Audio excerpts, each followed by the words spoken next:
nos parece conveniente hacer hincapié justamente en Asiria. En este caso, se han trabajado justamente con Pérez Largacha sobre Asiria y por ello justamente vamos a hacer referencia a puntos claves que deben tener presente al momento justamente de preparar justamente este tema a la hora de rendir el parcial, ¿sí? Primero que nada, tenemos que tener presente... Gabriela, Sí. déjame que diga algo. Disculpen, chicos, ¿hay algún compañero o compañera que tiene habilitado el micrófono? Les pido por favor si pueden apagar todos los micrófonos, a ver si así hay menos interferencia.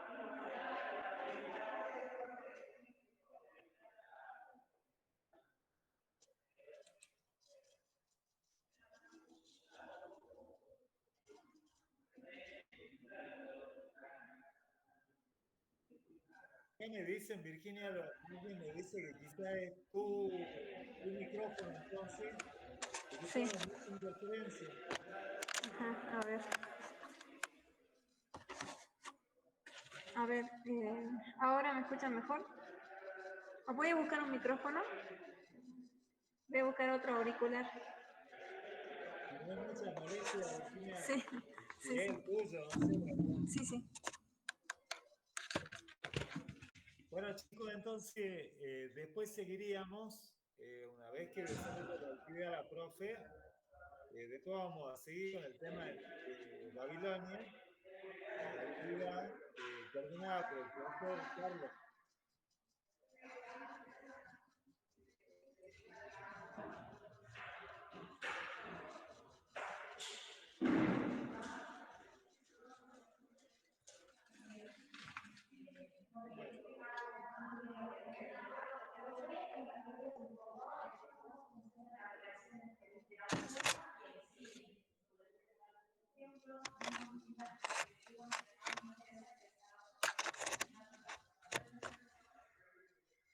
A ver, ¿así me escuchan mejor?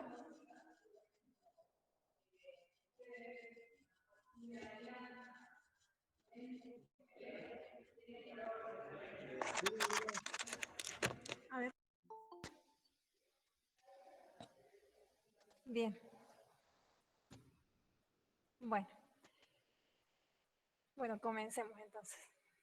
Bien, en cuanto justamente hablamos de la importancia de preparar justamente este tema de Asiria, ya se ha trabajado justamente con Pérez Largacha, y bueno, me voy a agregar justamente en este contexto otros autores que tienen que ver justamente sobre la cultura del Próximo Oriente para poder complementar el tema. En este caso, cuando nosotros hablamos justamente de la historia de Asiria, ¿sí? Tenemos que tener presente... Gabriela, Sí. no se escucha nada ahora. A ver, ahora sí. A ver, a ver. Ahora.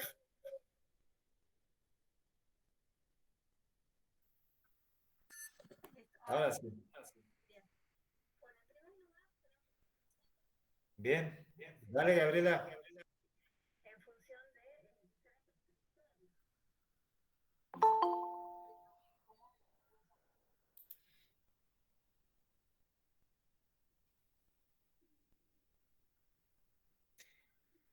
Chicos, ¿ustedes escuchan?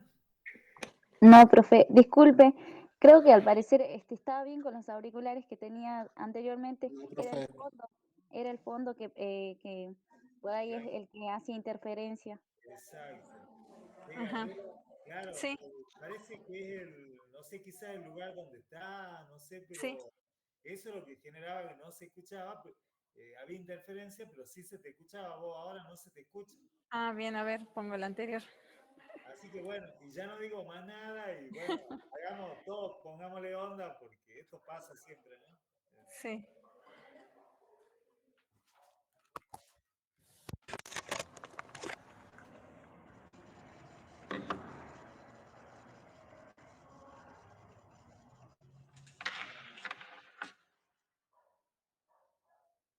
Bien, ¿ahora? Sí, se escucha bien ahí. Bien, ahora sí. Bien. Volvemos. Bien, tengamos presente primero que la historia de Asiria se divide en tres grandes etapas, ¿sí? Tres grandes periodos. El periodo paleoasirio, el periodo medio-asirio y el periodo neo-asirio.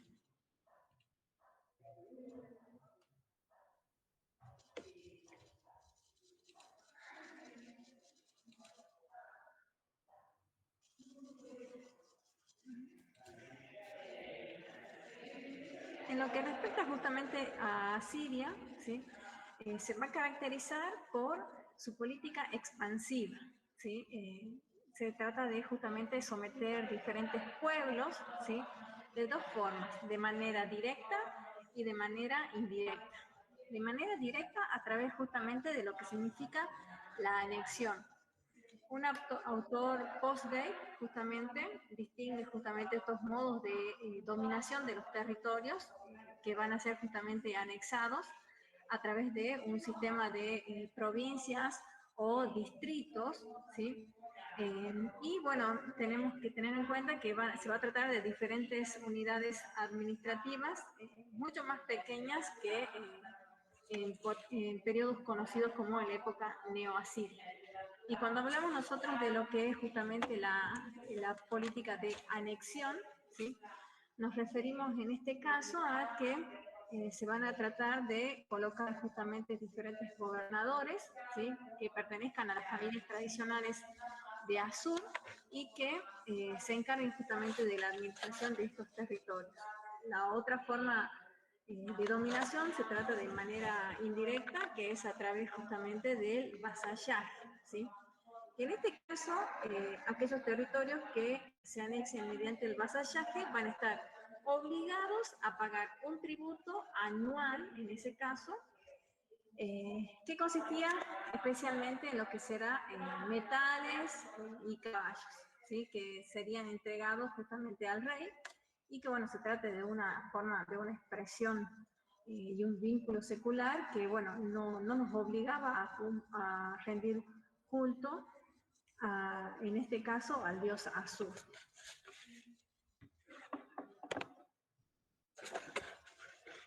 Bien, otra de las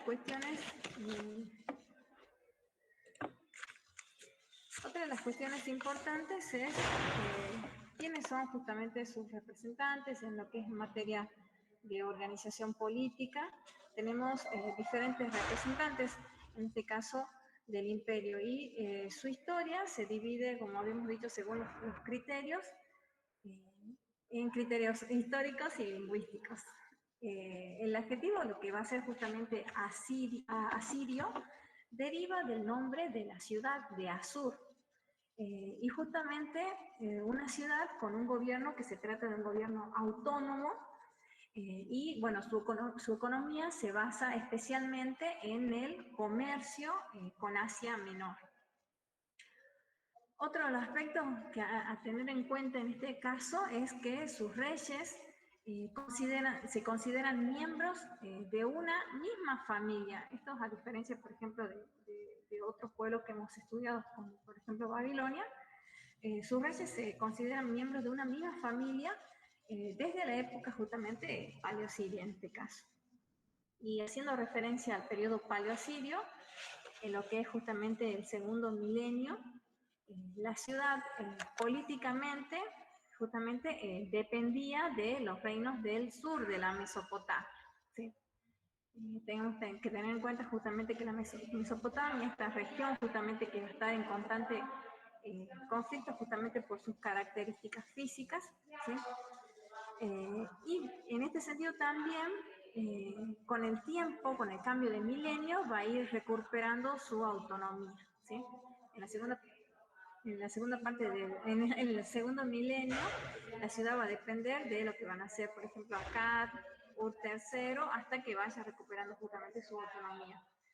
La red comercial justamente se va a ir organizando, en este caso como una de las actividades, de manera jerárquica. En lo que es justamente Paleosiria, se cuentan con diferentes tipos de asentamientos en torno justamente al comercio, a los cuales hemos hecho referencia anteriormente, que son el Karun, y el Guabartún.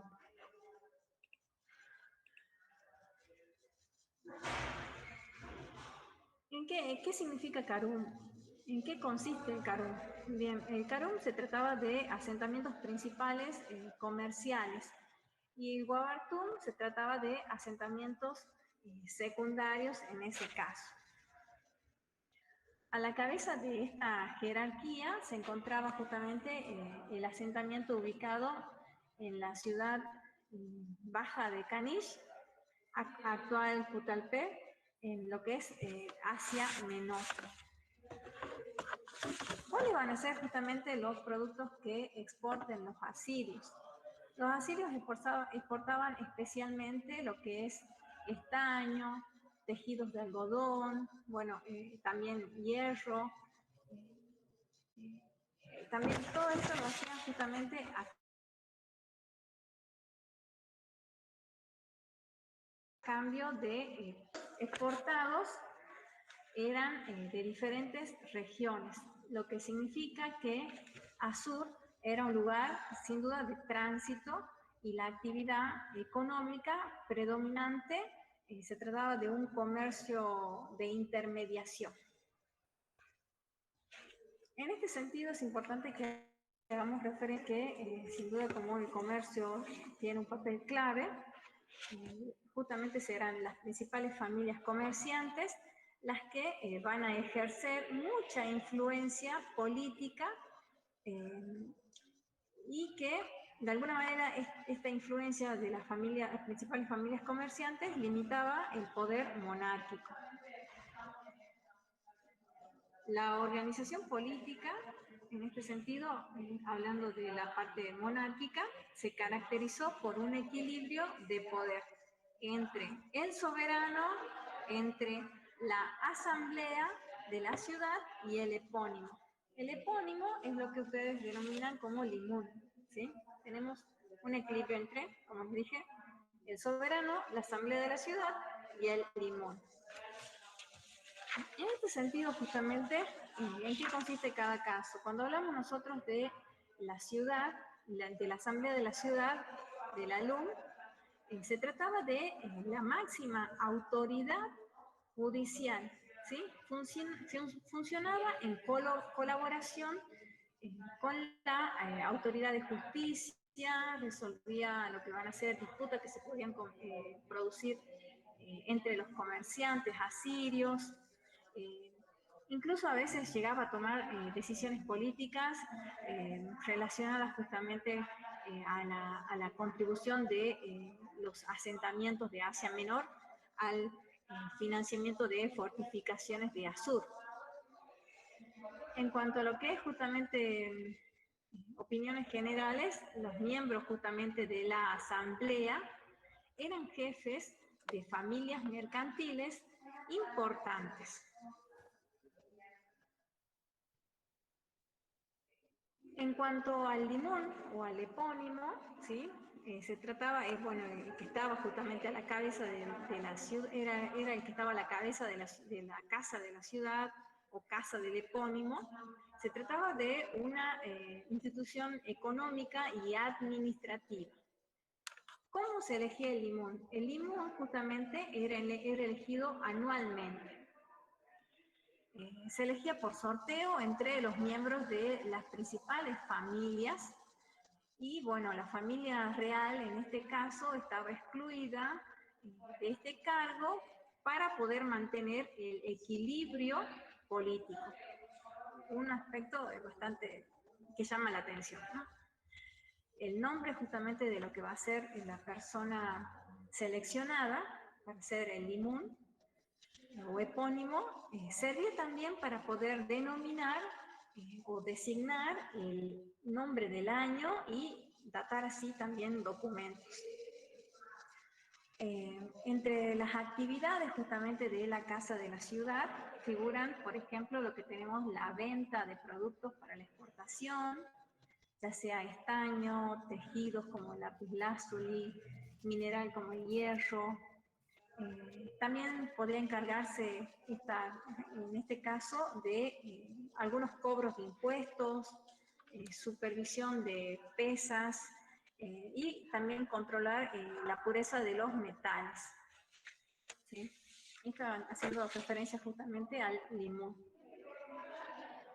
También en cuanto a la casa de la ciudad. También la casa de la ciudad custodiaba el tesoro del dios Asur, ¿sí? Y también el archivo de la ciudad donde se guardaban los registros. El asentamiento comercial, en asentamientos comerciales, la institución más importante sería el Karim, ¿sí? Que significa casa del muelle. Se trata de una sede administrativa asiria y representante de la comunidad comercial asiria frente a las autoridades justamente locales, y se va a encargar de recaudar impuestos relacionados justamente al comercio. En lo que es el ámbito político y judicial, los asentamientos eran considerados de alguna manera una extensión del gobierno de Asur y mantenían una comunicación con ellos de forma escrita o por mensajeros justamente de la ciudad, ¿sí? Esto quiere decir que existía una comunicación permanente. En cuanto a lo que es justamente el periodo paleo medio asirio,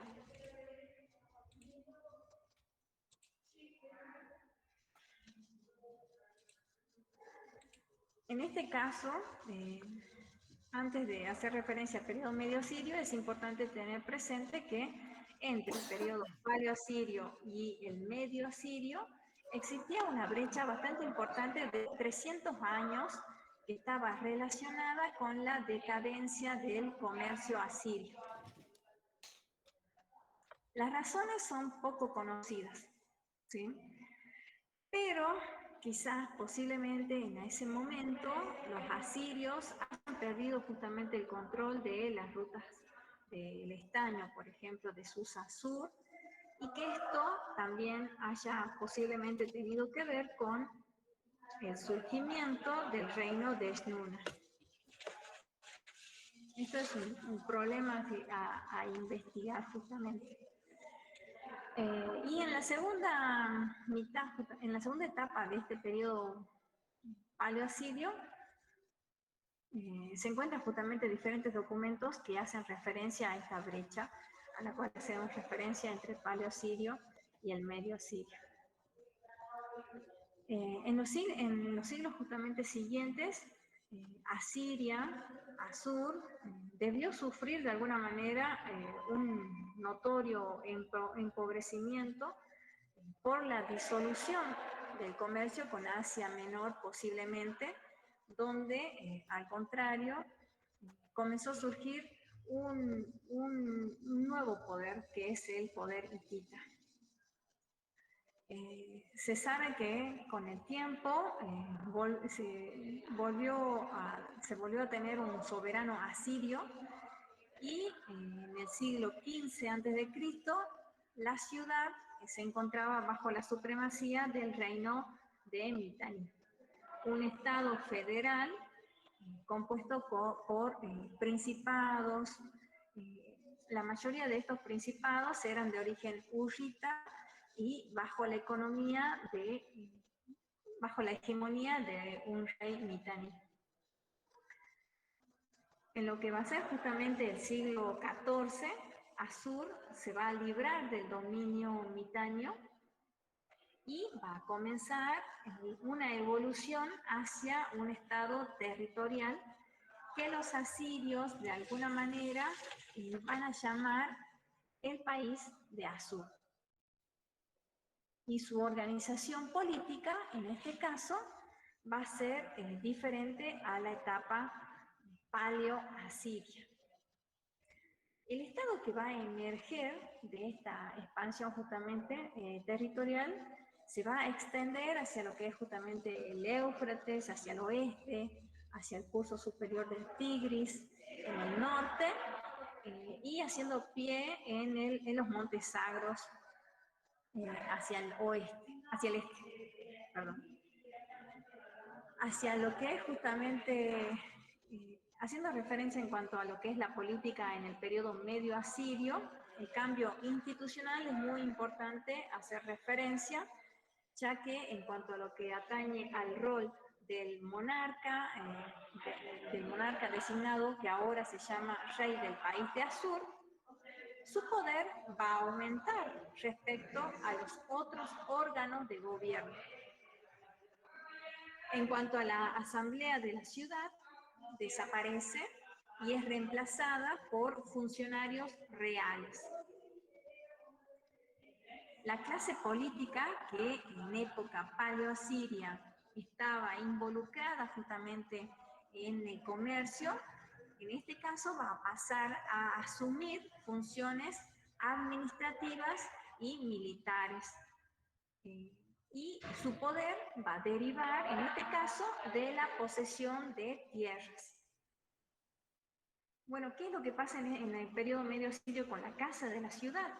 Bueno, en este caso, la casa de la ciudad va a sobrevivir, pero de manera restringida en cuanto a las funciones que antes llevaba a cabo, y va a servir como un lugar justamente donde se guardan diferentes piezas utilizadas para, como normas de peso, por ejemplo, mientras que el Palacio Real se convierte en la principal institución administrativa y económica.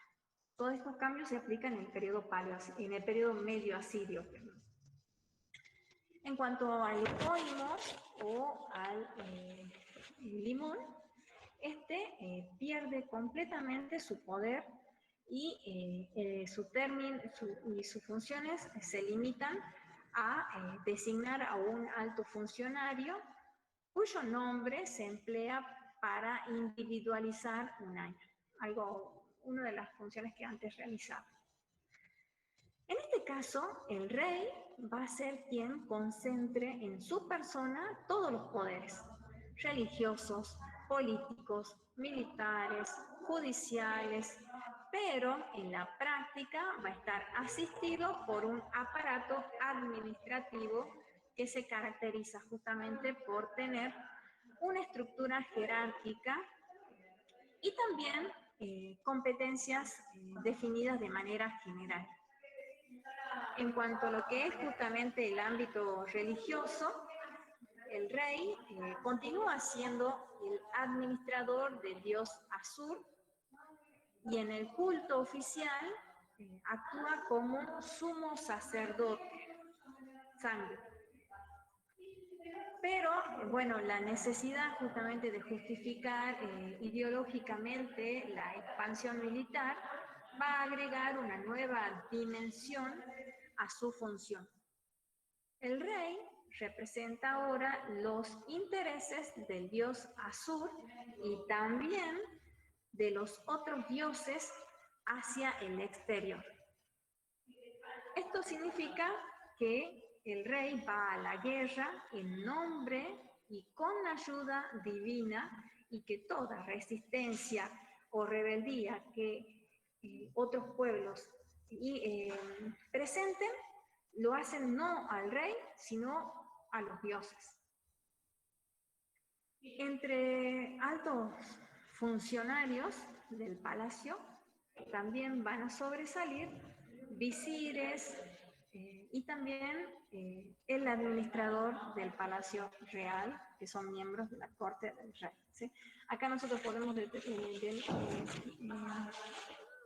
denotar las diferencias en cuanto a las funciones en cada uno de estos periodos, y que no es lo mismo en el periodo paleosirio, medio sirio, especialmente en cuanto a la cuestión política, ya que en algunos casos se suele estudiar estos periodos y mantienen la parte política como algo similar y continuidad, y en este caso cambian.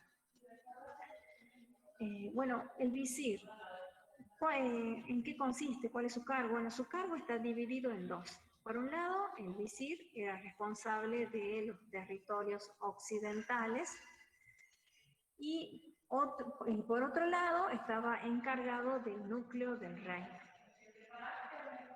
En la jerarquía administrativa, los visires estaban por encima de los gobernadores provinciales y tenían facultades en el ámbito militar y administrativo. Recordemos que los gobernadores provinciales generalmente eran parte justamente de las familias comerciantes más importantes de Asiria, que antes habían tenido influencia y que ahora ocupaban estos cargos y eran funcionarios. En cuanto a la parte occidental del reino, contaba también con un gran visir, que era una función ejercida por miembros de una línea colateral de la familia real. La designación justamente del cargo incluía el título honorífico, ¿sí?, de rey de Hanigalbat, lo cual muestra la importancia de la sumisión, ¿sí?, en este caso del reino de Mitanni. Bueno, en cuanto al Palacio Real, su administrador, ¿en qué consistía? ¿Cuáles eran sus funciones? El administrador del Palacio Real, en este caso, estaba frente a un gran organismo que significa, y con muchas tareas, que significaba no solo ser el principal administrador de recursos económicos, sino también que se trataba justamente el palacio tenía que administrar un palacio que era un centro de manufacturas con amplios lugares de almacenamientos. En cuanto a lo que son los recursos consumidos, generalmente los recursos consumidos por el palacio eran producidos en dominios reales esparcidos a lo largo de todos los territorios y en menor medida importados de otras regiones o recibidos a cambio justamente de impuestos que eran productos justamente de aquellos países que habían sido dominados y que estaban relacionados con la Siria a través de lo que es justamente el vasallaje. En cuanto a lo que es el periodo neo-asirio, ¿sí?, el periodo neo-asirio va a iniciar con algunas características importantes a tener presente, y es que después del reinado de Tupulfi-Ninurta I, justamente comienza una fase de pérdida de territorios y en mayor o menor medida política. Se va a producir un periodo de recuperación durante el reinado de Tiglat-Pileser, que se va a prolongar hasta el siglo IX y está relacionado justamente con invasiones de origen arameo.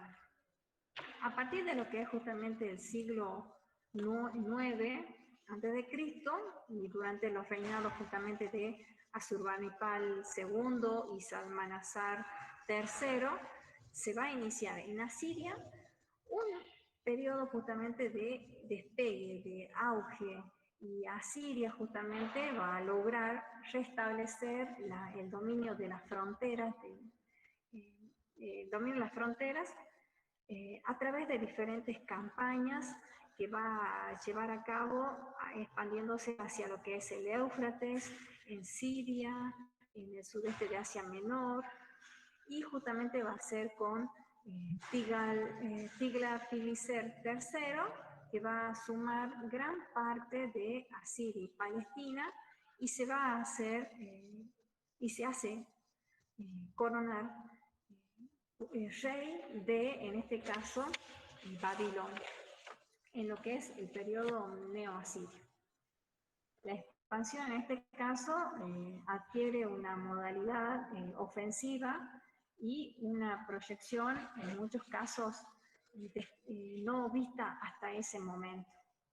Es decir, en el periodo neo-asirio se alcanza un auge en materia de extensión, especialmente bajo Sargón II. La expansión de lo que había sido en el primer milenio, antecesora directa justamente de las conquistas neobabilónicas persas y macedónicas van a confrontar al Estado asirio con diferentes exigencias nuevas. Y en este caso, la continuidad con respecto al periodo medio asirio, bueno, es innegable, y por este motivo también es importante tener presente las características estructurales que, que anteriormente se mantenían con algunos cambios y que seguirán de alguna manera algunos puntos en común. Un aspecto fundamental justamente de este imperio neoasirio van a ser sus características multiétnicas, bilingües, en cuanto a lo que es asirio y arameo. En este caso, haciendo referencia a la parte política en el periodo neoasirio, el rey, en este caso, va a ejercer un poder que se concibe como prácticamente total, y solo era responsable ante los dioses. En este sentido, justamente, el rey se va a rodear de un círculo de eruditos, sobre todo que son expertos en adivinación, y a ellos va a recurrir cada vez que se lleven a cabo diferentes campañas de expansión para saber si son momentos aconsejables para llevar a cabo diferentes ataques militares, o también cuando se necesite llevar a cabo diferentes otras campañas y tareas o acuerdos comerciales. Justamente este grupo de eruditos dedicados a la adivinación van a terminar teniendo una influencia política bastante importante, y el rey justamente va a ser el que nombre personalmente a las autoridades de todos los niveles, aunque los rangos justamente los rangos que van a tener sus funcionarios van a ser distintos. A diferencia de lo que es justamente Babilonia, en este caso, los templos no van a representar una fuerza política autónoma. Y en este caso, los templos estaban subordinados al poder civil. También, bueno, hay que tener presente que el poder del Estado, a la par del poder del Estado, los órganos de gobierno van a ser diversos. Van a existir distintos funcionarios, se va a mantener lo que es justamente el visir, el administrador del Palacio Real. También se va a poder destacar en cuanto a lo que es el comandante en jefe. Va a haber un comandante en jefe como máxima autoridad militar después del rey, y en este caso el comandante en jefe tenía considerable influencia, tropas propias, dirigía el ejército en ausencia del rey, y en este caso va a ser clave por justamente la expansión del territorio. De todas maneras, bueno, también en cada una de estas provincias que van a ir anexando o por vasallaje, van a estar a cargo de un gobernador o de un vicegobernador, que siempre van a responder a Asur. El sistema de provincia desarrollado ya en la época medio asiria va a continuar siendo la base de la organización territorial, aunque van a aumentar en número y en tamaño. Esto en primera instancia. En cuanto a lo que es la expansión y los dominios que se llevan a cabo en este periodo. Las autoridades, van a ver también, aparte de lo que es el gobernador, vicegobernador, autoridades municipales, que eran conocidas como, por ejemplo, como alcaldes o jefes de la ciudad, que también van a cumplir funciones en cuanto a lo que es la administración. Y también, justamente, llama la atención que su influencia estaba bastante extendida en el territorio. Otra de las cuestiones para ir terminando, es que poco tiempo después de haber alcanzado este auge de expansión territorial, el imperio asirio va a comenzar una etapa de decadencia y de derrumbe, y esto va a ser justamente como consecuencia de un embate babilonio y que se va a producir justamente bueno, babilonios y medas. Assur va a caer en el 614 a.C., bueno, y sin duda una explicación multicausal es la más apropiada en este caso para poder tratar de comprender este desenlace histórico, ya que, bueno, en este contexto es importante mencionar no solo los aspectos que habíamos resaltado anteriormente, sino que, por ejemplo, la unidad dinástica eh, que había caracterizado a la monarquía asiria se va a ver muy afectada durante los reinados de los últimos reyes. En este sentido, justamente, esto podría posiblemente explicar la pérdida de territorios y la decadencia de Asiria tras un periodo de auge y crecimiento en la región.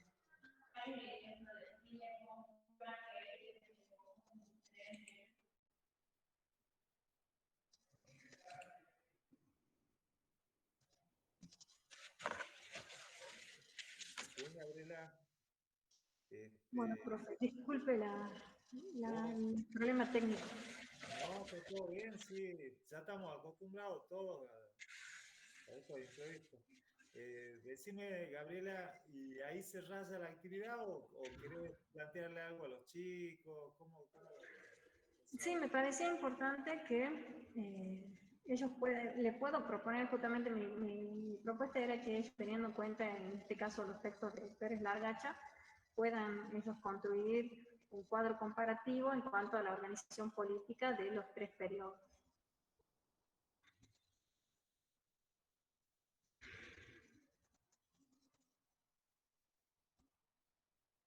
Y nada más, profe, nada más.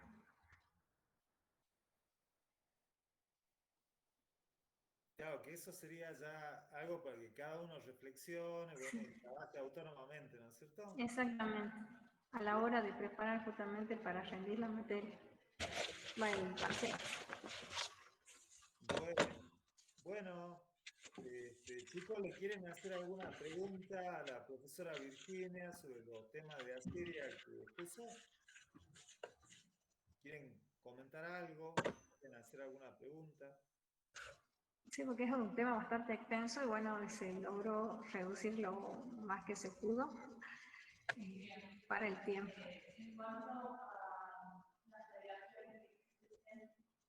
Bueno, me parece que no hay ninguna pregunta, ningún comentario.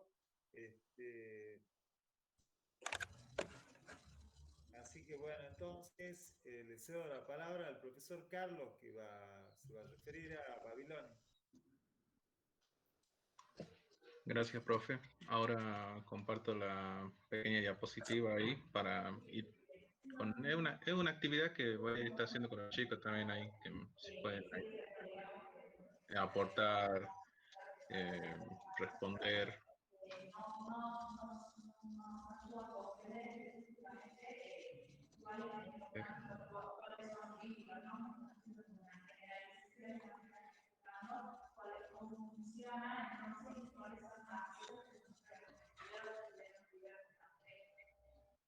No sé si se ve ahí. Sí, sí se ve. ¿Sí se ve? Sí, sí. Bueno.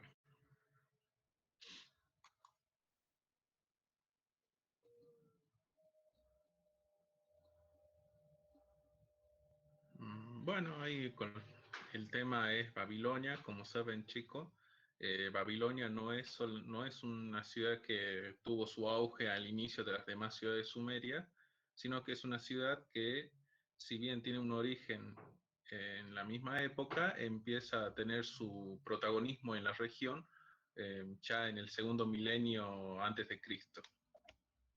Y bueno, aquí sería una introducción para decirles, o para mostrar ahí el alcance que tuvo este primer auge de Babilonia, que como lo señala en el texto de Pérez Largacha, fue más una influencia sobre las demás ciudades en un momento determinado, en el que no solamente había una decadencia de los demás reinos y de los demás imperios que rodeaban, sino también un auge del comercio por la ubicación privilegiada que, si se quiere decir, tiene Babilonia en lo que sería la región de la Mesopotamia.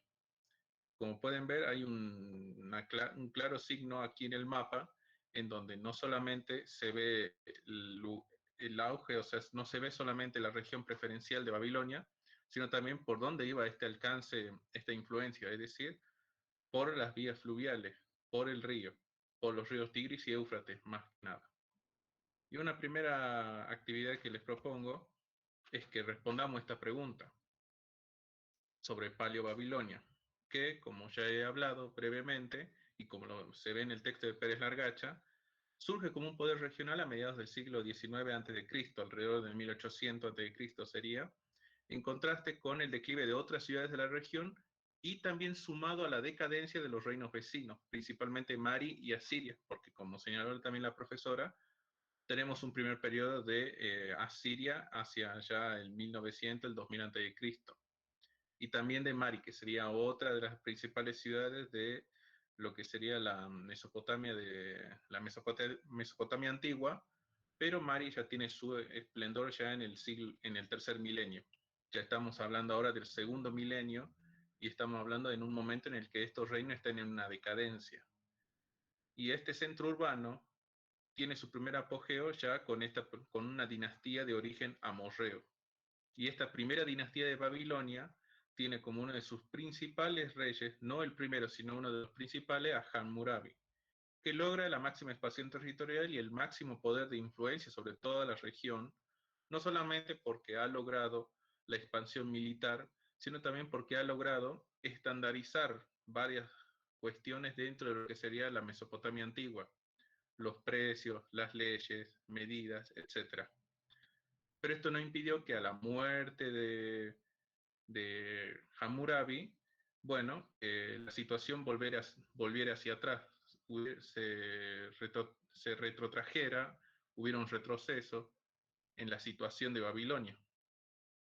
Y esto se debe principalmente a una característica que no solamente se vive aquí en esta cultura de babilónica, sino que se refleja en los demás reinos antiguos que tuvo Mesopotamia en el tercer milenio, que luego de un gobierno fuerte, luego de un monarca muy fuerte, pongámosle un caso comparativo, el imperio acadio, después de Sargón y Naram-Sin, viene una decadencia, porque no hay nadie que pueda ocupar ese vacío de poder que deja. Y bueno, con Mesopotamia sucede algo así, pero es un poco más extensivo, o sea, hay un poco más de tiempo entre la muerte de Hammurabi y la decadencia final de Babilonia, o de este primer imperio paleo-babilónico. Que bueno, aquí yo pongo aquí una cuestión, ya saliendo de esto, ¿cuál fue el principal motivo del auge de Babilonia? Y esto lo habla el texto de Pérez Largacha. ¿Qué fue? En el cuadro izquierdo, ¿qué pongo? El constante agotamiento de los recursos y estancamiento del comercio entre el sur aluvial y el agotamiento de las grandes ciudades frente a Babilonia. Por esto, lo que yo ya señalaba, la ubicación privilegiada que tiene en la geografía mesopotámica. Es decir, está en el punto más cercano entre los ríos Tigris y Éufrates, antes de que ya desemboquen estos dos ríos en el Golfo Pérsico. Este sería uno de los motivos. No es el único, como yo señalo acá, digo, el principal motivo o factor. Y el segundo, que los diferentes conflictos entre los centros de poder regionales, Larsa e Isin, llevaron a un agotamiento de las influencias en la región, en contraposición a Babilonia, la cual, una vez establecida la primera dinastía amorrea, fue creciendo y expandiéndose. Y aquí no sé si alguien quiere hacer un comentario o ver cuál de estos dos puntos para uno, o sea, para ustedes, es uno de los principales motivos. No sé si se entendió la pregunta. Sí, está bien, Carlos, si se entiende. Claro, o sea, no sé chicos, para ustedes, ¿cuál creen que fue el principal motivo del auge de Babilonia, de este primer imperio paleobabilónico? A ver los compañeros, ¿qué opinan? El texto de Pérez Largacha lo menciona claramente, o al menos hace alusión hacia alguna de estas vertientes como la preferida en su explicación, pero las dos están contempladas en el texto. Esto es más una reflexión de los chicos, o sea, de ustedes, de, para ustedes, ¿cuál fue el motivo del auge de Babilonia durante la época de Hammurabi? ¿Qué llevó Sí, a la Babilonia de Hammurabi a posicionarse sobre las demás ciudades de Mesopotamia? no sé si no me puedo recordar bien. Sí, recuerdo que estas están planteadas como las que, la que, los motivos, ¿no? Para Claro, mí, las diferencias, los diferentes conflictos que existían entre Larsa e Isin. claro, está bien, Bien, porque no solamente el declive de Asiria y Mari, sino también el declive de las ciudades que rodeaban, porque recordemos que cuando Babilonia llegan los amorreos con los primeros reyes, solo tenían un par de ciudades como áreas de influencia, más que ciudades que estaban bajo su dominio directo. Después ya tienen un dominio más directo, pero también se mantienen como al margen junto a otros imperios, porque recordemos que con Elam, que tiene como capital la ciudad de Susa, ya hablamos en la región de Irán, no se anima Hammurabi, o mejor dicho, no hay un suficiente poder en Paleobabilonia como para ir a avanzar sobre estas otras ciudades que también comparten el espacio geográfico de Mesopotamia. Entonces sí es una opción válida que los centros de poder que rodeaban a Babilonia decayeran y en ese contexto Babilonia aprovechara la decadencia de sus vecinos y lograra elevarse sobre las demás ciudades para imponerse como lo que se conoce como el imperio babilónico, paleo-babilónico. Bueno, vamos a ir avanzando bien, porque sabemos que llegó a su fin el imperio paleo-babilónico luego de la muerte de Hammurabi, pero también tenemos que hay una profunda decadencia de los reyes, una pérdida de poder, hasta que, bueno, llega la invasión de los hititas de Mursili I en el 1595 a.C., y tenemos el fin de esta primera dinastía amorrea. Y en ese vacío de poder ya dejado luego de la invasión y el saqueo de los hititas, llega una nueva dinastía, un nuevo grupo étnico que serían los casitas. Y estos casitas toman el poder de Babilonia aproximadamente por unos 400 o 500 años. Y como pongo en el título, es un reordenamiento de las nuevas tierras. ¿Por qué? Porque la Babilonia casita, frente a este vacío de poder, no solamente toman el poder, no, perdón, frente al vacío de poder, no solamente toman el poder en Babilonia, sino también empiezan a cambiar un poco todo lo que serían estas dinámicas que tenía Babilonia previamente. Aquí en el texto, como señalo, y vuelvo a hacer la misma pregunta, pero vamos a ver este primer texto, que como dice, los casitas suben al poder e inician fructíferas relaciones con otros centros de poder de la región, principalmente Egipto, porque incluso tenemos que con el faraón Amenhotep, no sé si me acuerdo bien, profe, eh, es del Reino Medio, bueno, tuvieron sí, un fructífero intercambio de correspondencia, donde llegaron a tratarse eh, de hermanos, sí, está bien, Carlos. claro, Esos faraones son de Amón, Amenhotep, ¿no es cierto? Amenhotep, exacto. Pero no fueron suficientes estas relaciones porque estaba ocurriendo el crecimiento de Asiria. Y este crecimiento, ya de lo que sería el imperio medio asirio, marginó a la a la dinastía casita. Y quedaron relegados, si se quiere decir, como una provincia de Asiria, quedaron relegados fuera de los esquemas de poder de la región. hasta el punto en el que ocurre ya posteriormente, ya hablamos de varios siglos después de la llegada de los casitas, ocurre la ocupación de Elam, que, bueno, saquea la ciudad de Babilonia y se llevan varias esculturas, varios artefactos sagrados a la capital elamita, Susa. Pero esto no impidió que la cultura casita dejara una fuerte impronta en la cultura de la Babilonia que dejaron los amorreos. Y este punto, o sea, estas bases que dejaron los casitas, permiten más adelante el auge nuevo. En el nuevo auge permiten sostener el nuevo auge. No sé si se me entiende ahí, pero aquí quiero hacer la pregunta, aquí de nuevo para los chicos. ¿Qué impidió el ascenso completo de los casitas babilonios como una potencia regional?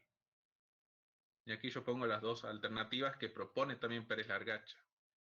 Una es la constante despoblación de las ciudades de la Baja Mesopotamia, que estaban bajo la influencia de esta dinastía casita, sumado al estancamiento productivo de estas ciudades, que lo menciona el autor, porque habla de que la dinastía, de que la Babilonia casita no tenía suficientes ciudades productivas que supusieran si se quiere decir, un respaldo económico para la monarquía. Y que esto llevó rápidamente a que la influencia regional fuera eclipsada por Asiria. Por eso tenemos que el dominio de Asiria sobre Babilonia es constante durante este periodo. Si bien también hay que señalar otra cosa, y este es el otro punto que aquí pongo, que a pesar de las transformaciones administrativas y culturales llevadas a cabo por los casitas, porque una cosa que hay que destacar de los casitas es que planificaron bien una centralización del poder, planificaron bien la administración, llevaron a unas categorías un poco más trabajadas para llevar adelante las riendas de todo lo que sería el reino babilonio. Pero no tuvo, si se quiere decir, la iniciativa conquistadora, no tuvo una iniciativa expansionista, es decir, una carencia de reyes conquistadores frente a un contexto regional en el que tenemos ya reyes con ambiciones expansionistas como los que tuvo el imperio medio asirio, que se reflejaron, claro, con las ocupaciones de Babilonia y luego con las expansiones del imperio elamita, que concluyeron ya con la propia invasión y saqueo de Babilonia. Entonces aquí la pregunta para los chicos, para ustedes, ¿cuál de estos dos puntos que plantea el autor es para ustedes el factor que impidió el ascenso de los casitas babilonios en el contexto regional de la Mesopotamia de fines del segundo milenio y principios del primer milenio antes de Cristo? No sé si se me entendió bien la pregunta ahí. Puede ser, bueno, eso, justo lo que vos dijiste de que el imperio Asiria estaba creciendo bastante y era como un impedimento para ellos para expandirse hacia el norte. Entonces estaban como limitados a solamente Como que estaban encerrados. claro, como que estaban limitados a comerciar solamente con el Golfo Pérsico. Y en la zona, creo que Largacho también lo decía, y que estaban sufriendo como problemas con las tierras de cultivo, y o sea que estaban en un nivel un poco más bajo o más bajo que ciertos otros reinos que estaban mucho mejor. Claro, es decir, no solamente es la cuestión esta, es como que serían un poco de las dos, ¿no? Yo ahí quería aportar algo también. Sí, Sí, yo también de lo que leí, de todo lo que vamos viendo, ¿no? Hasta ahora, esto de que los campos estaban sufriendo esa sobreexplotación, que ya venían ese problema, ¿no? exactamente. Y ese es un factor de que cuando ellos ingresan, bueno, se asientan en Babilonia, en los casitas, ellos eran un número, no era una población grande. Y Exacto. Y en esos momentos Babilonia también, bueno, estaba sufriendo esa despoblación constante por el factor de que los campos estaban siendo tenían ese problema de la sobreexplotación. Entonces no era una población que pudiera ser un número elevado de, así por decirlo, de población. Y también esto ocultaba por eso yo ahí lo había tomado así también, de que hubieran reyes conquistadores, siendo así que la población no tuviera una gran cantidad, ¿no?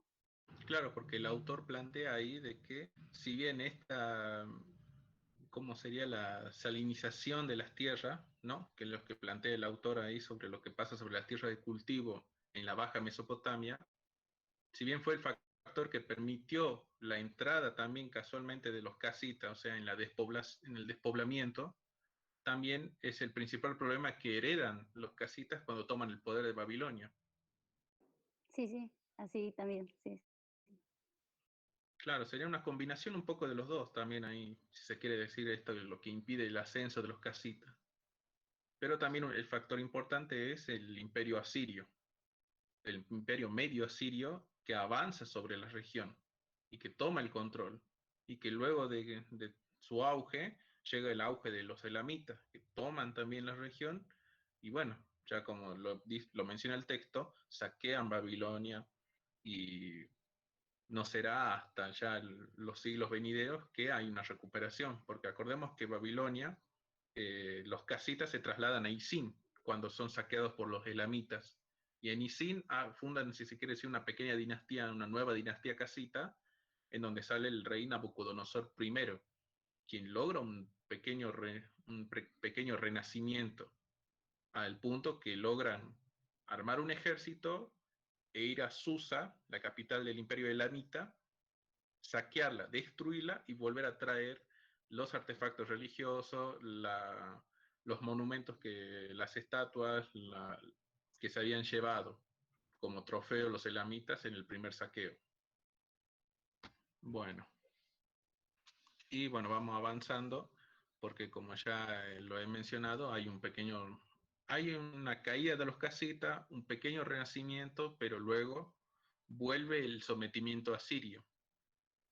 Pero en este sometimiento asirio tenemos también ya este nuevo sometimiento asirio ya es con el imperio neoasirio con el que estoy hablando, que mantiene a Babilonia como una provincia, una ciudad más.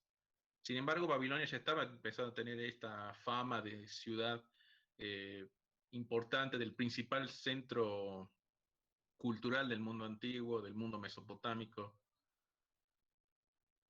Pero veamos, ¿qué ocurre en el gran renacimiento? Primero hay que mencionar esto de los asirios, como mencionaba la profesora Virginia, que los neoasirios tenían una fuerte política administrativa de provincias, y en estas provincias, principalmente la babilónica, mantenían una relación especial, en donde trataban de practicar, como menciona el texto de Pérez Largacha, una doble monarquía entre las élites que gobernaban Babilonia y las casas reales que gobernaban en Níbide. No sé si está bien el nombre acá, en Asur. Asur, Níbide, la capital del imperio neoasirio. Bueno, y en este contexto empiezan a surgir, empiezan a entrar nuevos pueblos, porque ya hablamos de otro pueblo, otra etnia que entra en el contexto, que es la de los caldeos. ¿Sí?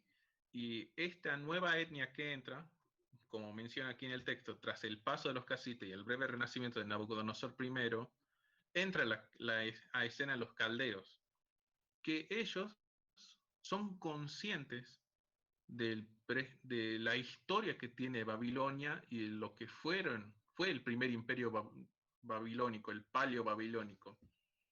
Y ellos quieren volver a resucitar eso. Por eso inician un proceso expansionista, buscando restaurar la gloria de Babilonia. Y es en este periodo que tenemos que el imperio neobabilónico supone el máximo auge de esta ciudad como centro de poder, no solamente de la Mesopotamia en sí, sino de todo lo que sería la región del Oriente Antiguo. Porque no solamente hablamos, como vemos en el mapa, de una expansión que va en su área de influencia, así, sino también llega incluso a competir con otras potencias de la época, como Egipto. Bueno, ya no hablamos de hititas porque ya los hititas quedaron fuera después de la invasión de los pueblos del mar. Pero como vemos, es una gran expansión que logran los neobabilonios que, bueno, someten esta vez a todas las ciudades y a todos los reinos que se ponían en su camino. Y este nuevo auge se lo ve muy bien reflejado con el reinado de Nabucodonosor II, que es de esta dinastía caldea.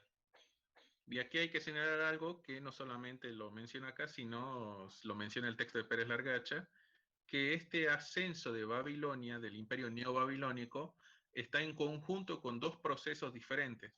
El ascenso de los medos y la caída del imperio Babilonia con la nueva dinastía hace una alianza con los medos. Y en esta alianza, bueno, destruyen al imperio como las dos superpotencias de la época. Sin embargo, los medos no tenían las intenciones expansionistas como las que tenían los babilonios, que como podemos volver a ver en el mapa, Media era un gran imperio enorme, pero que también tenía sus propios problemas internos, sus propias dinastías, y que un poco lo habla también Pérez Largacha, pero habla mucho esto de cómo se expande este nuevo reino neobabilonio y cómo también empieza a cambiar esta administración, empieza a haber una mayor complejización de la administración política, de la recaudación de impuestos, del ejército, en fin. Pero como vuelve a ocurrir, muere Nabucodonosor II y empieza la crisis del imperio neobabilónico. Y en esta crisis tenemos que hay una decadencia muy rápida, 50 años, menos de 50 años de una decadencia acelerada que llevó a que Babilonia cayera bajo dominio persa hacia alrededor del 500. ¿Cuál era la fecha, profe? Más o menos era. ¿Cómo es la pregunta, Carlos? Más o menos el año en donde había caído el imperio neobabilónico. Más o menos el 500, 600, por ahí, 629 antes de Cristo. Efectivamente, sí. Sí. Sí, bueno, y aquí le hago la pregunta a los chicos, ¿qué propició este rápido declive del imperio neobabilónico? Porque como vimos, fue un crecimiento brutal, un crecimiento acelerado, llegando incluso a tomar posiciones frente a los dominios de los egipcios. Carlos, vos te referías al, al imperio neobabilónico, claro, cuando cae dominado por los persas, Sí. por Ciro en el 524. Ah, 524. Está bien. 524 a.C. Bueno, que ahí ya aparece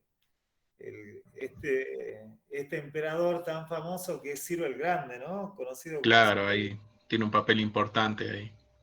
Bien. Y aquí la pregunta que le hago a los chicos sobre esta caída, esta decadencia rápida del imperio neobabilónico tras la muerte de Nabucodonosor II. ¿Qué, para ustedes, cuál de estos factores que lo señala Pérez Largacha sería uno de los principales o qué postura tendrían? Una teoría que plantea Pérez Largacha es el aumento del cuerpo de funcionarios en conjunto con el vacío de poder generado con esta muerte de Nabucodonosor, porque muere Nabucodonosor, asume su sucesor que es asesinado y este sucesor también entra en un conflicto palaciego con otros grupos de poder, otros gobernadores del imperio neobabilónico, hasta que se instaura Nabónido, que sería el último rey del imperio neobabilónico. Y que este conflicto interno terminó desgastando la figura del rey frente a las nuevas potencias. Y la otra alternativa que también lo plantea el autor es que los conflictos entre la Casa Real y el clero de Marduk se vieron profundizados ya con el reinado de Nabónido, que no era oriundo legítimo de Babilonia, sino de una de las ciudades provinciales, y que en conjunción con las rebeliones, porque Nabónido no le estaba prestando demasiada atención a la administración del imperio, llevan a que el desgaste de la dinastía caldea sea más profundo dentro de Babilonia que en el contexto internacional. Por lo que eso lleva a que cuando los persas de Ciro el Grande llegan a Babilonia, hay una mayor aceptación de la ciudad de los babilonios a la ocupación persa que en la defensa de sus monarcas de la casa real caldea. No sé si se entendió la pregunta. Ahí alguien levantó la mano, Omar Bilte. Bueno, profesor, quería Buenas comentar tardes. que en cierto punto también es una, como el anterior, yo le veo una leve combinación entre ambos, porque también al ser un territorio extenso, no sé bien cómo es la palabra, es proclive a sufrir levantamientos y en este ya tuvo el ejemplo ahí Nabucodonosor con Babilonia, digo, con Jerusalén. Claro. Y también con la extensión aumenta, como dice, la cantidad de funcionarios. Y esto junto con el clero de Marduk, eh, al haber un cierto descuido, ya hablando de Nabónido, el último rey, quien, como usted dijo, no tenía un origen babilónico, y también Pérez Largacha había referido que tampoco tenía una ascendencia real, Claro. sino que era hijo de un gobernador y de una sacerdotisa. Y F. esto también lo pone él como una supuesta enemistad entre la Casa Real y el clero de Marduk, porque supuestamente Nabopolázar, Nabónido por decir, era, ¿cómo decirlo?, tiraba más para el culto a Isin y no Claro, tanto a porque su Marduk. madre era la Era sacerdotisa de una Isin en una alta de las ciudades sacerdotisa de provinciales. Isin, sí. Claro, es lo que Y plantea Pérez Largacha como uno de los principales motivos de que Nabónido no se llevaba bien con el clero de Marduk y que ese descuido después llevó a que el propio clero de Marduk aceptara la ocupación persa. sí, ahí también entrando con la ocupación persa, se dice que Ciro el Grande, al momento de llegar, él, en su conquista, él no fue como otros reyes que quitó a los funcionarios y puso funcionarios propios y se les quitó con el Estado, con el clero, sino que Ciro abrazó el clero de Marduk junto con y también mantuvo a los funcionarios que se rindieron, manteniéndolos en su puesto, cosa que le benefició y hizo que hubiera un Claro, menor apoyo a Nabónido. claro, sería más entonces que este rápido declive del imperio neobabilónico se debió a un desgaste interno de la monarquía, más que en el desgaste frente a los demás, sino frente a sus propias élites internas. También menciona Pérez Largacha no sé si decirle exilio, porque no me gusta la palabra, sino el posicionamiento de Nabónido, no ya en Babilonia, y tampoco muy pendiente de lo que es la unidad, el Estado administrativo, sino que él ya más estaba en lo que era la ciudad si mal no me equivoco, es Tiamat en Arabia. Claro, se Y había ido lejos, sí, en lo sí, era del foco del poder del imperio, y el único que quedó como cabeza fue su hijo Baltasar, quien fue el que pagó las peores, por así decirlo, peor cuando llegó Ciro, quien fue decapitado por las fuerzas de Ciro y su padre puesto prisionero. Por eso el claro. declive rápido del imperio neobabilónico viene siendo el déficit de del Estado administrativo en cuanto a sus funcionarios y la fallida relación con el clero de Marduk. Por supuesto, es uno de los principales motivos que señala el texto, que más allá de toda esa presión internacional que había y el ascenso de los persas en el contexto internacional con la derrota de los medos, sería hacia adentro el problema, todo ese problema latente que había, que cuando muere Nabucodonosor, la gran figura, se ve reflejada en todo este conflicto interno de intereses. que no solamente es el desgaste hacia afuera, sino es un desgaste hacia adentro del imperio neobabilónico, por esta propia complejidad administrativa que instalaron en todo lo que sería el territorio. Sí, y también acá, volviendo a releer la primera proposición, con donde dice frente a las nuevas potencias, también tiene sentido porque por los persas, pero también con las antiguas que ya venían metiendo sus cucharas en el territorio desde hacía la caída del Claro, los imperio. reinos que había adentro ahí, los grupos que había adentro ya del imperio babilónico. Sí, todo eso contribuyó al déficit político, tan, tanto de los estados, tanto de los propios estados que conformaban el imperio como de los estados vasallos, porque mediante Claro, el, la influencia de los estados tanto nuevos como viejos, impulsaba levantamientos que disminuían el poder del monarca. sí, sí, lo que el texto dice, y también si uno atiende a toda esta dinámica que tuvo el imperio neobabilónico ahí hacia su final ahí.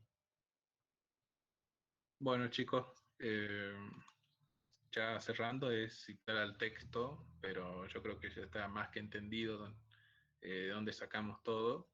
Y bueno, esta sería mi presentación, una pequeña intervención que hice para que no solamente podamos reflexionar entre todos qué fue la historia de Babilonia en estos tres periodos, sino también cómo sería conectar estos tres periodos. Porque hablamos de una ciudad que emerge como un poder regional, como una provincia más, que llegan los amorreos, le dan un primer periodo de auge que no lo logran los casitas luego de la caída de los amorreos y que los caldeos lo intentan revivir, pero que en ese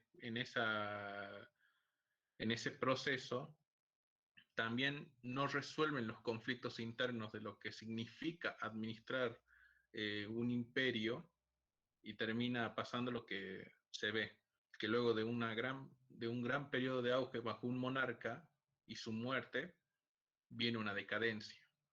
Pero esto hay que señalar también, como señala el texto de Pérez Largacha, que Babilonia, luego de todo este proceso histórico, mantiene su lugar como gran centro cultural del mundo antiguo, ya incluso hasta en los periodos posteriores al Imperio Romano, ya en el periodo Seleucida, el periodo Seleucida, perdón.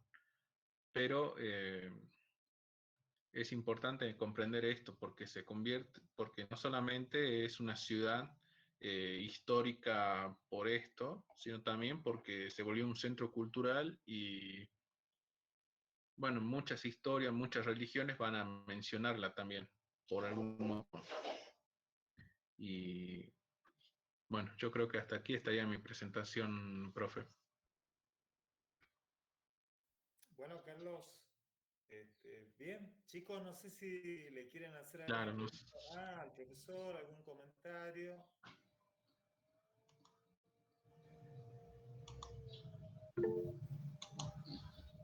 Bueno, parece que ya está todo claro, Carlos. Ahí alguien levantó la mano, ahí, Karen. Bien. Te escuchamos, Karen. No, yo solamente quería decir que estuvo muy entendido. Muy bien. Muchas gracias. Gracias, Karen. Bueno, veamos el chat, a ver si hay alguna participación. No hay ningún aporte. Bueno, chicos, bien, la clase de hoy, consistió en estas actividades de revisión es importante que nos ubiquemos en el tiempo de cursado. Esta es la última semana de clase de la facultad antes del receso. Así que ahora tendríamos clases, recién se retoman las clases en la Facultad de Humanidades el 26 de julio. Bien, el lunes próximo, el 12 ya empieza el receso y recién se retoma el dictado de clases, como digo, el 26 de julio. Entonces ahora, ¿qué es lo más importante, creo yo? Lo que en definitiva tenemos que priorizar es el estudio, la lectura, revisar los prácticos. Bueno, en mi caso, tengo que avanzar con las correcciones también para hacerle las devoluciones en el caso de los prácticos que ya están entregados en el Moodle, con vistas. Entonces, todo, digamos, esto nos tiene que llevar al parcial, a lograr un buen desempeño en el primer parcial. Que recuerden, la fecha del primer parcial es 27 de julio, modalidad individual escrito. ¿Sí? Y bien, a ver, Daira ahí quiere hacer una pregunta. Sí, Daira, no sé si va a preguntar en el chat o te escuchamos.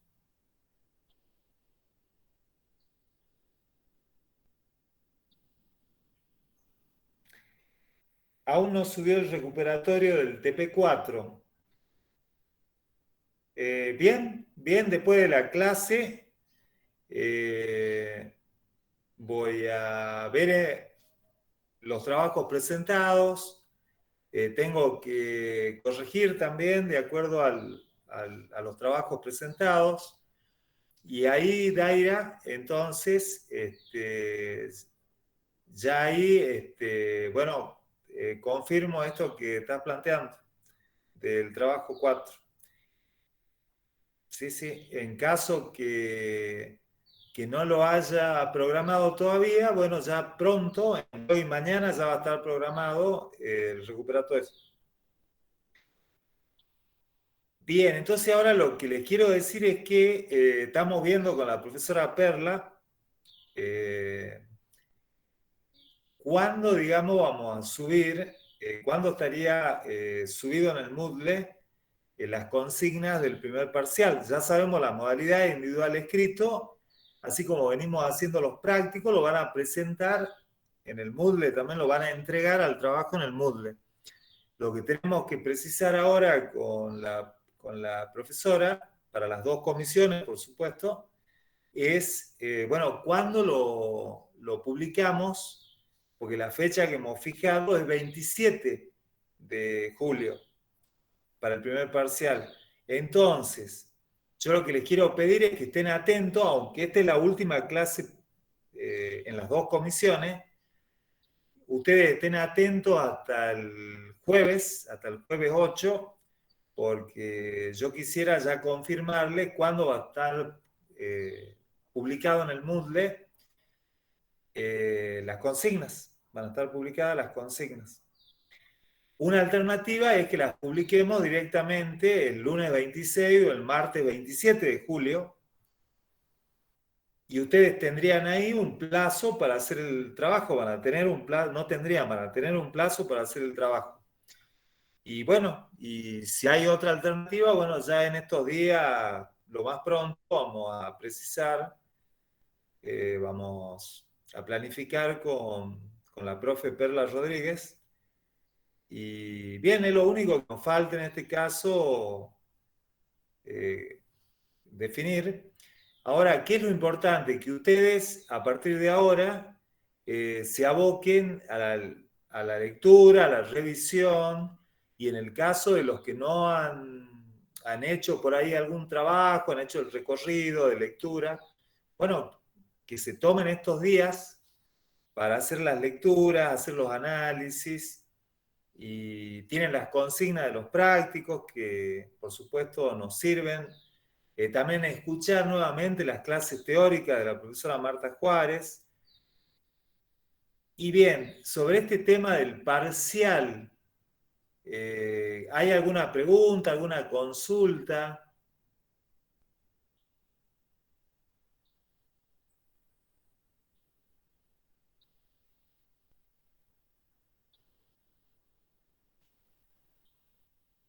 Bueno, no hay ninguna participación. Yo, profesor, disculpe. No le entendí bien. ¿Cómo dijo que sería la modalidad para el parcial? Y va a ser escrito, con presentación escrita en el aula virtual Moodle. Sí, pero yo me refiero al término, sería como un práctico por lo que usted dice de cuándo subirían las preguntas y el plazo para hacerlo. Claro, lo que decía es que lo único que nos queda, Omar, para definir es cuándo la subimos, porque la fecha que hemos puesto es 27 de julio. Entonces, Sí. una alternativa es publicar en el Moodle las consignas el lunes 26 o directamente el martes 27 de julio. Y ahí ustedes van a tener un plazo, por ejemplo, hasta el 30 de julio, porque el parcial, diríamos, ya nosotros partimos de la base que ustedes ya han aprobado los prácticos, han escuchado las clases teóricas, asisten a los que asisten, porque no son obligatorias las clases sincrónicas, diríamos. Entonces ustedes en 2-3 días, al ver las consignas, bueno, hacen la elaboración y lo presentan al trabajo. Y el recuperatorio va a ser con la misma modalidad. ¿Sí? Gracias, profe. Eso era porque me había perdido, Todo pero bien, ya está todo bien. está perfecto, está bien si no estaba claro.